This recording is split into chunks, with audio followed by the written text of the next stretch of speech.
Welcome back to another episode of Thoughts, Feelings, and Concerns. Obviously, this is the second day of the channel starting, and I'm feeling motivated. You're not feeling a little motivated, so we're doing another recording. I just thought I'd do this one, just out of sort of impulse. It was only like a decision that I made a couple minutes ago. I was just a bit like screw it. Like, I'm not doing anything right now, so I was just like, may as well give it a try. Let me just put on my beanie. I've got a beanie. I recently bought a beanie the other day, and it literally is like the best decision that I've made, honestly. They're really good, especially because it's really cold here at the moment. But okay, so first off, I wanted to, I don't know the direction of where this episode's headed. Obviously, the title has a bit more indication towards it. All I wanted to do was extrapolate one of my favorite quotes.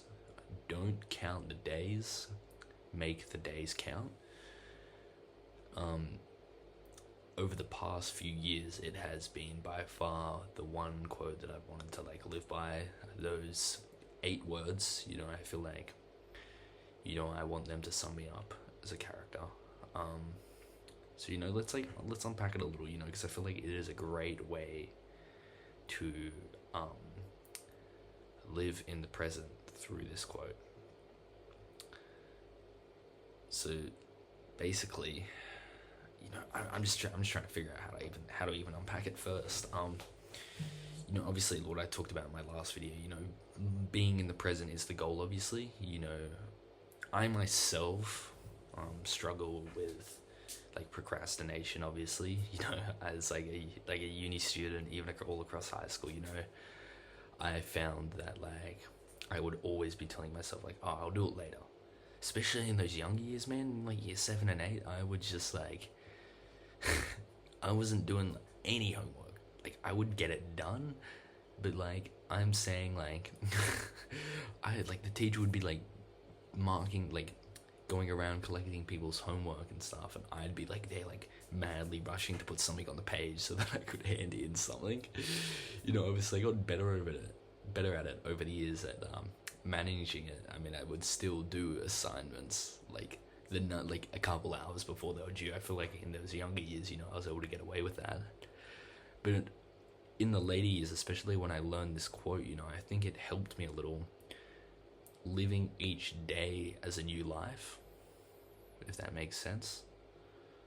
I feel like this is a very valuable thing to do, and I highly recommend it. But guess what I'm trying to say is that with procrastination, it's I realized this the other day, during I had a bunch of final exams for uni, obviously, and I told myself I'm done for the night. It was getting late, maybe around or at least for me it was getting late regarding studying. It was 8-9 o'clock. I was done studying, at least I thought I was, and it sort of dawned upon me as I'm sort of leaving myself this work to do tomorrow. That whole idea of future gratitude, that next day would come, and I feel like I would be grateful that I stayed up that extra hour or two doing that extra bit of study. But then just linking back to the whole idea of procrastination, if you don't change, nothing changes. And what I mean by that is that you can be done working for the night, like what I was saying before. It's around 6, 7, 8 o'clock maybe, and you're just man, I'm done with this, man. I want to go to bed. This is too hard. That's a very common line that I hear, especially from all my peers and stuff. Man, this is too hard. I'm going to bed. If you don't change, nothing changes. What that means is that in this academic sense, I feel like this can be applied as what's gonna change tomorrow. You're still gonna wake up and you're gonna do your work, obviously, and it's gonna get a little later. You're gonna get a little lose your train of thought. Maybe you take a break, and I feel like it is very easy for us to let our problems in the present become our future's problems. That's how hence I talk about the idea of future gratitude. And obviously I do say like live in the present, don't like think about like your future like too far ahead. And like stuff in the past as well. I think the past is really like, I don't know, I think I talked about this last time, it's very valuable for memories, but I don't want to get too sidetracked. But I feel like with the future, I think planning ahead to some extent is like, it's like, it's reasonable. Obviously, like, okay, I feel like planning too far ahead in the future, if I like looked back at myself in 1 year ago and I told him where I was now, I feel like he'd be like, whoa, like we didn't end up going here, like we went here, like this happened, I feel like he wouldn't believe me. In all honesty, he'd be like there is no way that's happened, but it did. And that's why I feel like planning ahead so far is sort of futile, because or meaningless, because like shit changes. Circumstances change. I think planning ahead is only very practical in the short term. My dad has a great saying. He introduced me to it maybe a couple months back, but it stuck with me. There's 6 P's: prior planning prevents piss poor performance. I think that's a pretty good one, especially living that day to day, in treating each day as a new life. When I like wake up, obviously, just planning out my day, of what I wanted to do, so that I feel like it doesn't go to waste and that I feel like something was achieved. Working towards those goals that I have set for myself. Like I spoke about it like last video, the whole like, I feel like, because I'm talking about goals here, I feel like I should clarify, because last video I spoke about like how goals shouldn't be achieved. I feel like I need to distinguish between like self-improvement goals and just like, no, like every day, just like a plan, a general like thing that you want to do, like a routine for your day and what you want to achieve in your day, is very different to self-improvement goals. Because I feel like, especially regarding self-improvement, this is linking back now, I'm getting a little sidetracked, I know, I'm sorry, but linking back to the whole idea of like excellence, I'm pretty sure it is what it was that I talked about in that first episode. But the idea of excellence, how that relates to self-improvement, is that it needs to be, there is no end result. Well, okay, no, there isn't an end result, but it shouldn't be like, I think with self-improvement, that is something that occurs across your whole life.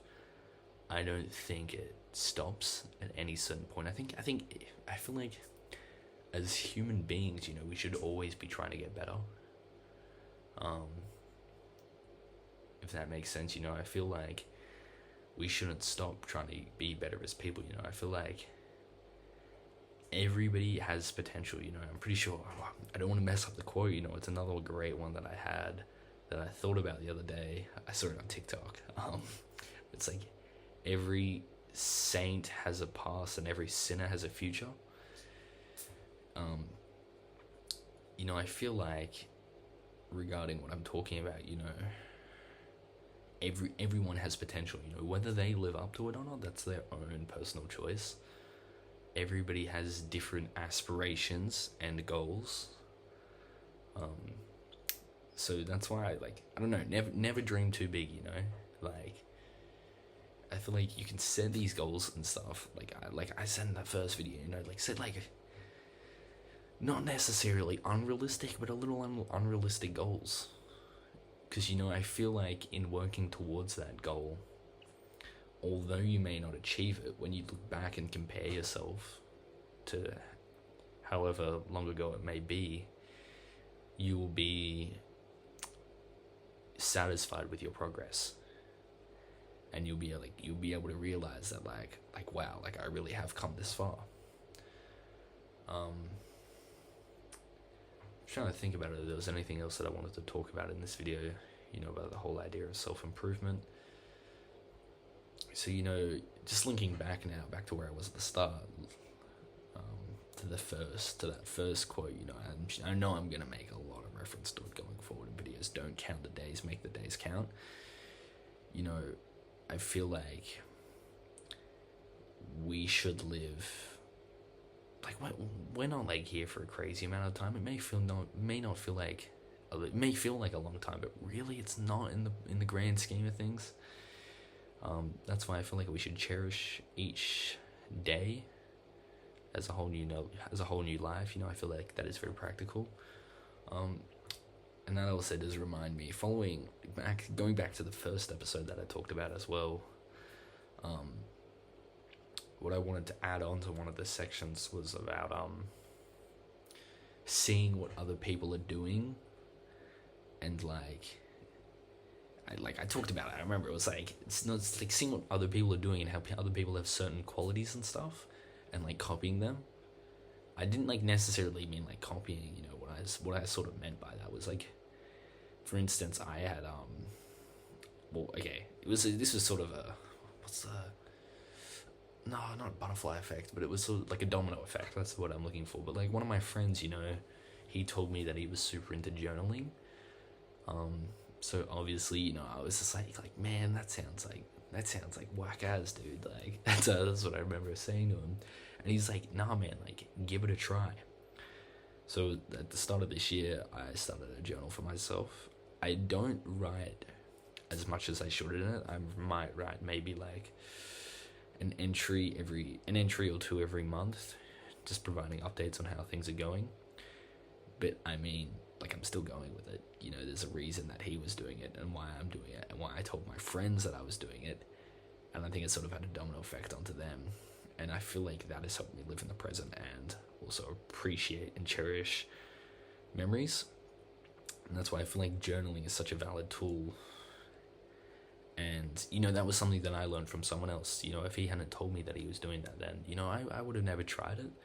But, I think it's all about also trying new things, You don't have to, like, love it. You can hate it.